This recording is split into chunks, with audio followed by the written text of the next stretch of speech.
Após descobrir que a empresa onde trabalha envia pessoas para cubos com armadilhas impossíveis de escapar, um operador invade as instalações e arrisca a própria vida para salvar um grupo de sobreviventes. E aí pessoal, sejam muito bem-vindos, eu sou o Node React. Hoje nós recapitularemos a história do filme Cubo Zero de 2004, então preparem-se, é hora do recap! Depois de acordar sem memórias em um cubo de metal, um homem começa a procurar por uma maneira de sair, mas explorando ao seu redor, só consegue encontrar passagens que levam para os compartimentos ao lado. Enquanto procura por uma saída, o sujeito acaba sendo descuidado e ativa uma armadilha que libera duas mangueiras de alta pressão que jogam água gelada nele, fazendo com que ele entre em choque. Quando o jato termina, o homem começa a lamber a água nas pontas dos dedos para matar a sede. Porém, esse foi um grande erro, pois o que ele acabou de beber não era água, e sim algum tipo de ácido que começa a corroer a sua pele, fazendo uma camada se desgrudar da outra. Com uma dor alucinante, o homem pode apenas observar enquanto pequenos pedaços de seu corpo se soltam, causando uma eliminação extremamente dolorosa e horripilante. Vendo tudo da central, um técnico júnior chamado Eric Wynn começa a arquivar o registro do homem e para ler a ficha dele. Porém, como isso é contra as regras da organização, ele é imediatamente repreendido por Dodge, seu técnico sênior. Mesmo achando estranho, Eric aceita as ordens e passa a desenhar, mas depois de algum tempo começa a ficar curioso e pergunta pelos outros técnicos que sumiram de repente, obrigando Dodge a inventar que eles estão de férias para encerrar o assunto. Sem mais nada para fazer, os dois conversam por mais tempo,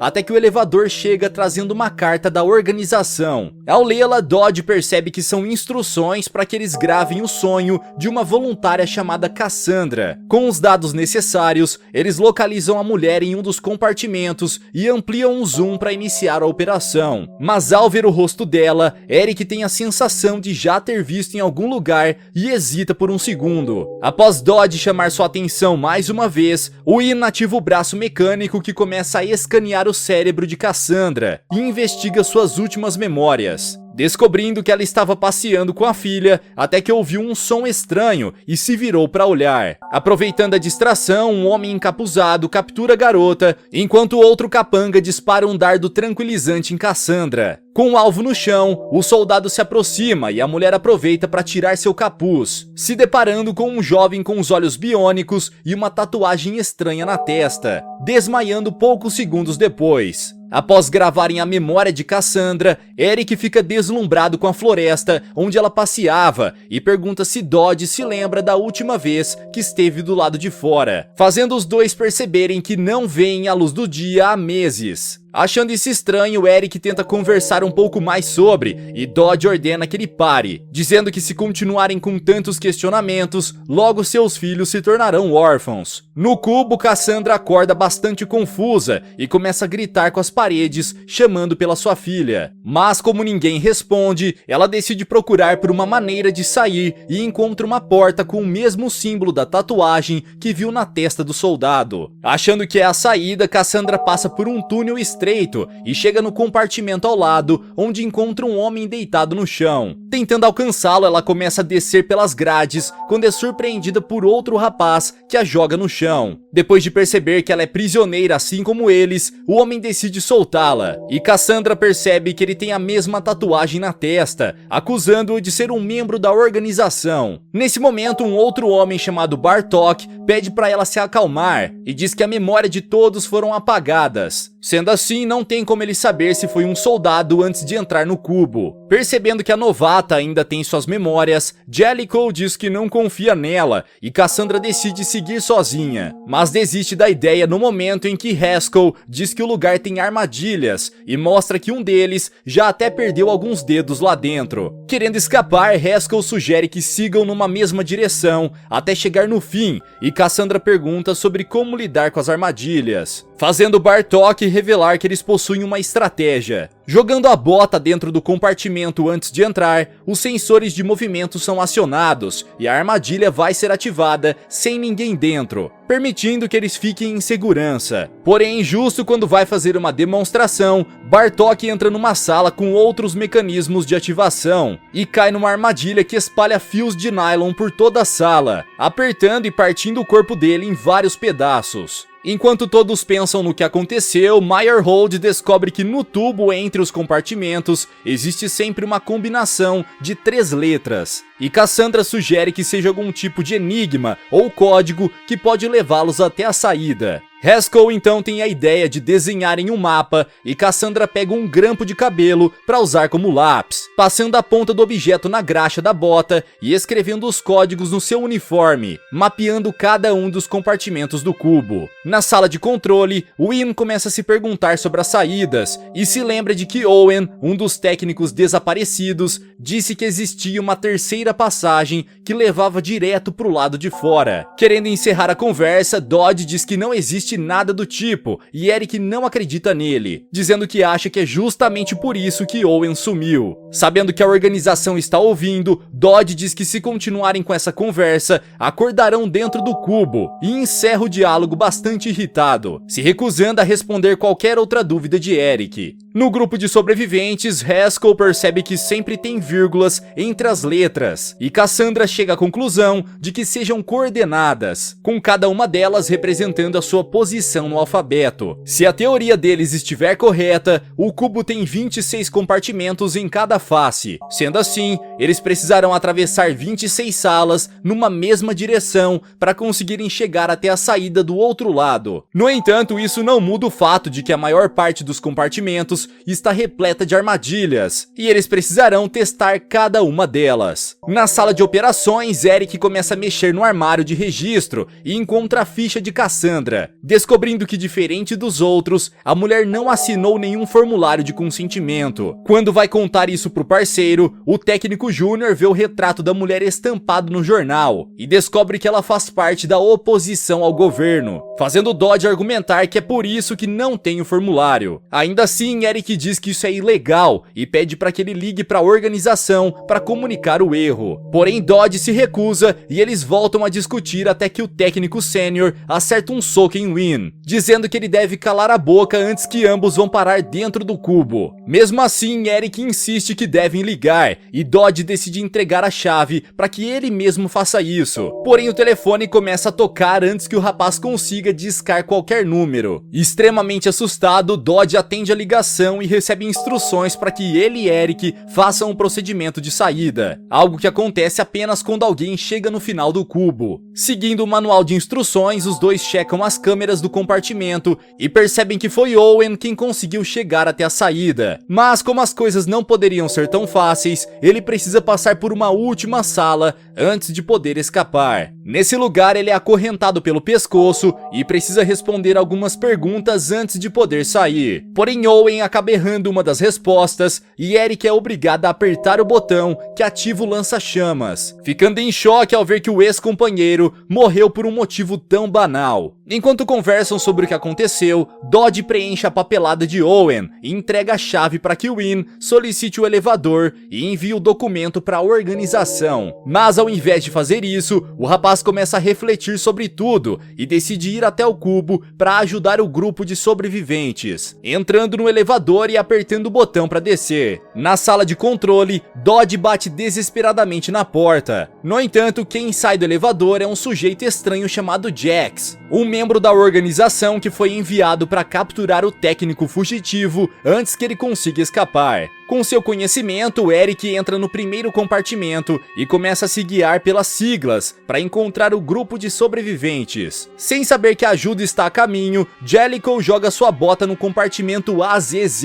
e entra após confirmar que está seguro. Mas por algum motivo o cubo começa a se mover e ela é isolada do restante do grupo assim que pisa no lugar. Mesmo com medo, a mulher percebe que o compartimento não tem nada de perigoso e começa a andar pelo lugar. Porém, uma espécie de agulha brota do chão simplesmente do nada e perfura seu pé, envenenando Jellicoe. Em outro quadrante, Cassandra e os outros percebem que as salas começaram a se mexer e passam de um compartimento para o outro à procura de Jellicoe, encontrando-a desacordada no canto de uma sala. Preocupado com ela, Meyerhold se aproxima para checar sua pulsação e percebe que o veneno está dissolvendo seu corpo de dentro para fora, fazendo a mulher ficar com uma aparência horripilante. Desesperada, Jellicoe se agarra ao homem e pede por ajuda médica. Porém, isso o deixa em pânico e faz com que ele a empurre para longe, fazendo ela bater a cabeça na parede e morrer. Enquanto Meyerhold se lamenta pelo que aconteceu, Haskell nota que há algo de estranho e pede para ver o braço dele, descobrindo que Jellicoe o arranhou e que agora ele também está contaminado. Sabendo que Meyerhold se tornou uma bomba relógio, Haskell pergunta o que farão e Cassandra diz que não podem se livrar dele, mas muda de ideia ao perceber que a contaminação já está se espalhando pelo corpo do sujeito.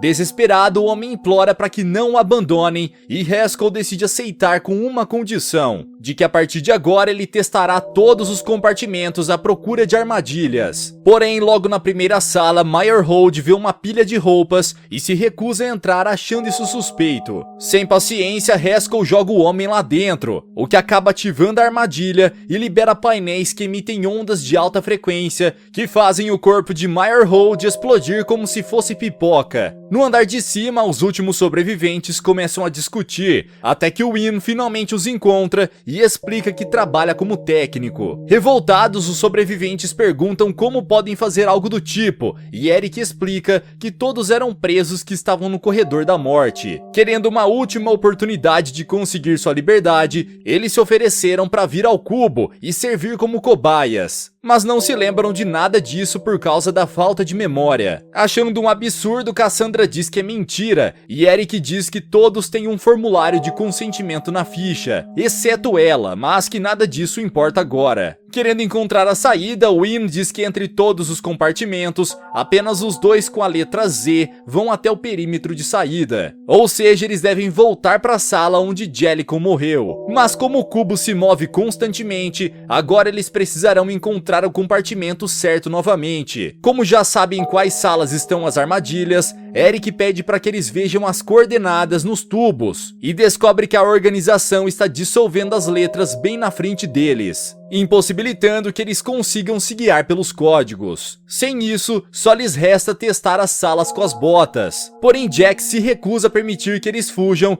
e ordena que seus homens movam o cubo de uma forma que os sobreviventes sejam totalmente cercados por armadilhas, fazendo o sapato de Eric ser incinerado, furado e fatiado até eles perceberem isso. Na sala de operações, Jax recebe ordens para que acabem logo com eles e manda seus homens ativarem barreiras de alta tensão para eletrocutá-los. Mas de repente o campo elétrico é desativado e os agentes na sala de controle perdem a conexão com os alvos, impossibilitando que eles vejam o que está acontecendo pelas câmeras. Confuso, Jax começa a se perguntar o que está acontecendo e chega à conclusão de que alguém sabotou a conexão, fazendo suas suspeitas caírem sobre Dodge. Escondendo os fios sobre seus pés, o técnico consegue convencê-lo de que é inocente e pede para fazer uma pausa. Mas ao invés de ir descansar, ele para próximo aos geradores e remove os cabos de alta tensão, desligando a energia do cubo e iniciando o processo de reinicialização.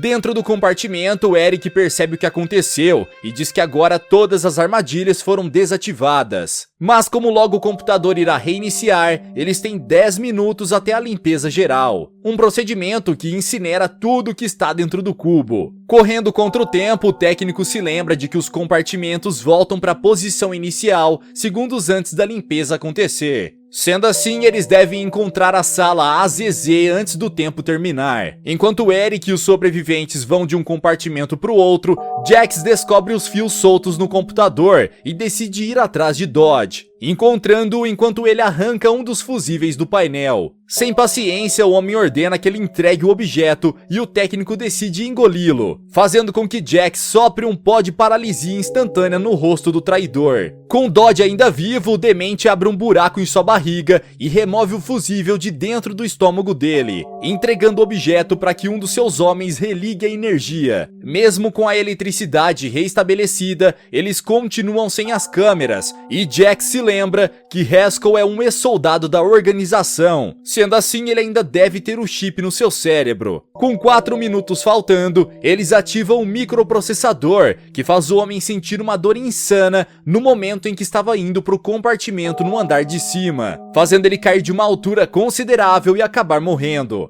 Depois que Cassandra e Eric vão embora, Jack se conecta ao chip para ativar os inibidores de dor e ampliar as atividades biônicas de Haskell, permitindo que eles vão atrás dos sobreviventes. Extremamente overpower, o homem biônico salta até o compartimento de cima e começa a lutar contra os dois, capturando Cassandra e usando suas mãos para apertar seu pescoço. Tentando defendê-la, Eric consegue remover um dos tubos da parede e o utiliza para bater nas costas de Haskell, fazendo a marionete biônica se virar contra ele. Com o cano nas mãos, Haskell se prepara para finalizar o técnico quando Cassandra acerta um chute bem nas suas partes baixas, salvando Eric no último segundo. Faltando pouco tempo para acabar, os sobreviventes continuam avançando pelos compartimentos até que chegam na sala AZZ.